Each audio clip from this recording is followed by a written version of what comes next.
Oh, yo, mi gente. Did y'all know that there's such thing as a Berlanga curse? And I'm explaining to you how and why. This occurs when someone is talking badly about Berlanga and then starts to deal with similar situations in their own career. And here's how it goes. Before I get to it, though, welcome back to VicSznTV. Make sure that like button, subscribe, do all that good stuff. But check this out, bro. We got Jaime Munguia. Let's start there. Jaime Munguia in a interview after a press conference. There was a little interview he had with a reporter, and we had someone like Jaime Munguia just talk crazy about Edgar Berlanga, saying he fights nobodies, that he's not that impressive, that he didn't, all he did was run against Canelo. He started saying a lot of crazy stuff, right? Fast forward, Edgar Berlanga gets a one first round knockout again against someone that Jaime Munguia was criticizing and all that. But then Jaime Munguia gets KO'd in an upset, flat by No Name as well, right? He then comes back to avenge it. Gets a decision victory over that same person that knocked him out in the first fight. But then something gets publicized of him being on PEDs. He failed the test. Came up positive for a PD test. Basically, he wasn't able to secure the victory if it wasn't for those PEDs. That's what it's definitely looking like, right? That's what Munguia dealing with that same curse, the Berlanga curse. And then we go to Caleb Plant, where Caleb Plant had the same exact things to say about Edgar Berlanga.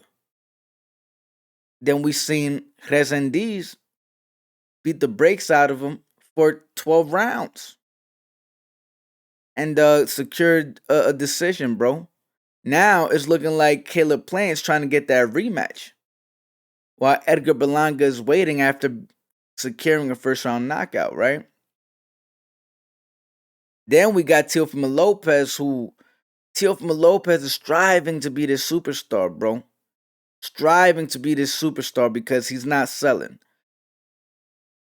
He does his best to, get on the bad side of Edgar the Body Berlanga by training with his op at the time, Canelo, and helping him prepare for Edgar Berlanga, which was strange.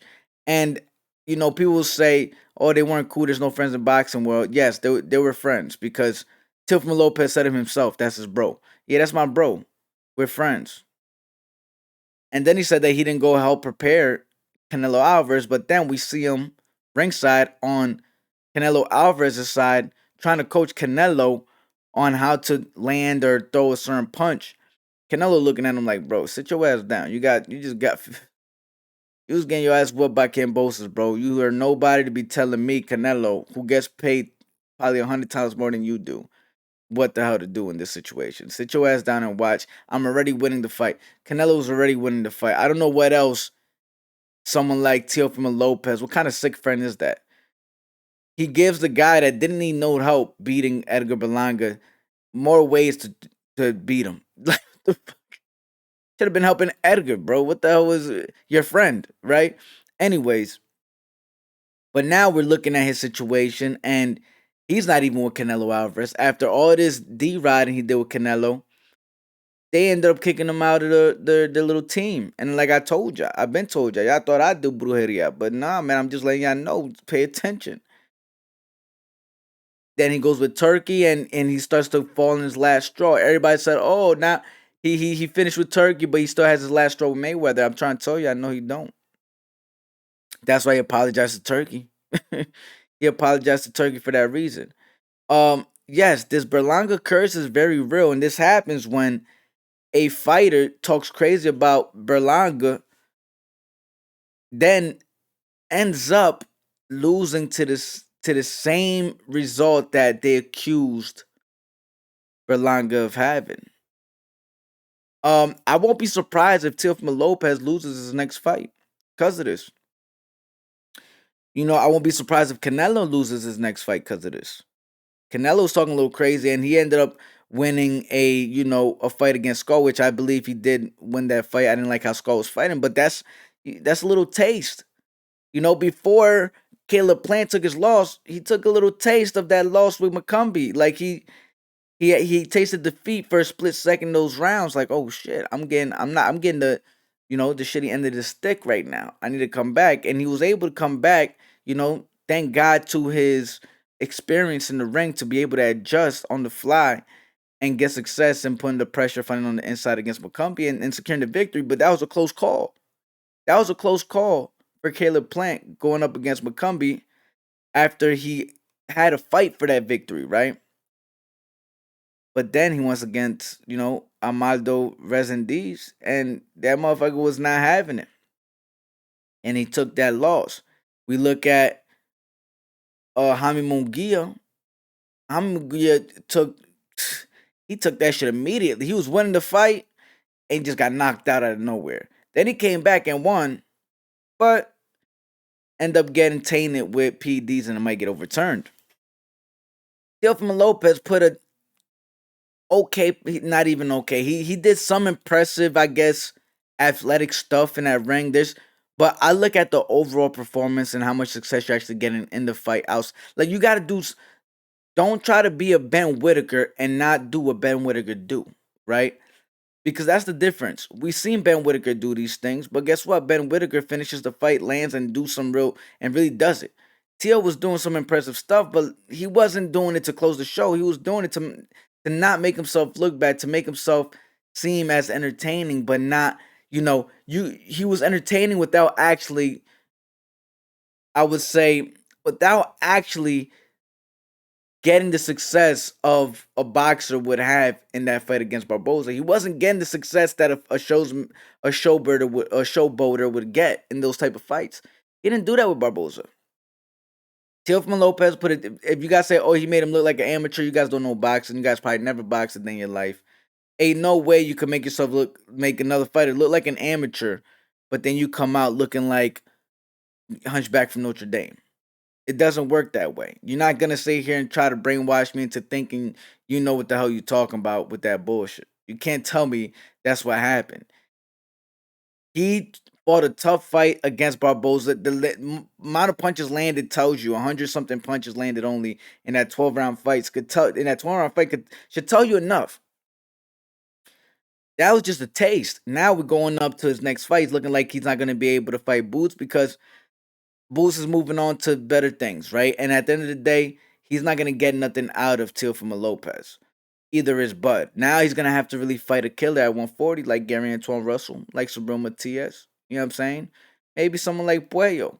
He should have went and fought Rayo. That would have been a nice fight, but he's not going to fight any of those fights in that 140. It seems like he's not forcing it. He's not pressuring it. He wants to fight a fight where he has a built-in excuse on why he stepped up.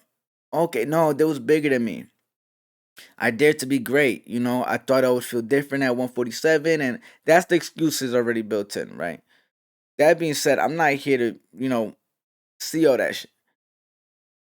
Eventually, he's going to have to just take a fight with the 140 pounder, and then that's when the curse is going to sink in. That curse is going to sink in big time. That's when it's going to be like, okay, Berlanga, the body bully, the spirit of the curse is in the presence. And Tio better hope that this shit ain't real because so far everybody's paying for it that was talking crazy about Edgar Berlanga. We seen Canelo only land 54 punches.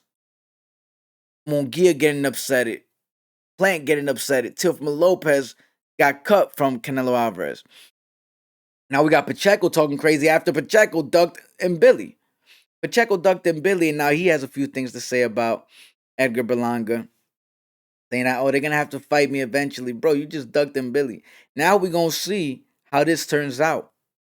Now we're going to see how this turns out with him and McCumbee.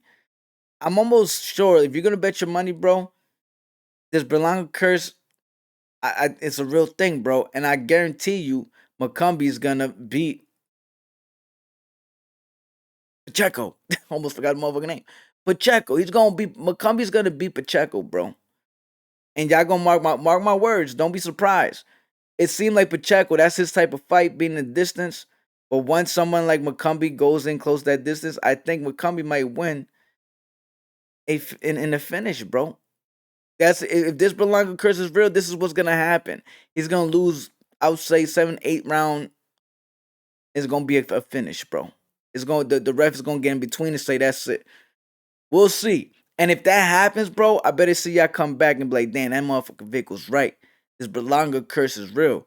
Because everybody that's talking crazy about Berlanga, look at Tank Davis. Did we forget Tank Davis? Tank Davis just came off a draw. Who else was shitting on Berlanga? Look at Jamar Charlo, and Jamar Charlo got slapped. Who else was talking about? I'm trying to tell y'all, man, that Berlanga curse is real, and it's only a matter of time till everything unfolds, bro. Put your money on Berlanga. Don't play. That be said. Let me know what you think in the comment section. Thank you so much for tuning into VicSznTV, the universal favorite to fight fans from all nations, the best with the sound and vision, and that's why I popped up in your algorithm. So, thank you for showing your support, liking the video. Make sure to subscribe and click that notification bell so you can stay updated for each video that I drop. More breaking, shocking news, all that good stuff, as well as our podcast, No Mas with VicSznTV. I love y'all so much, and we out. Toma!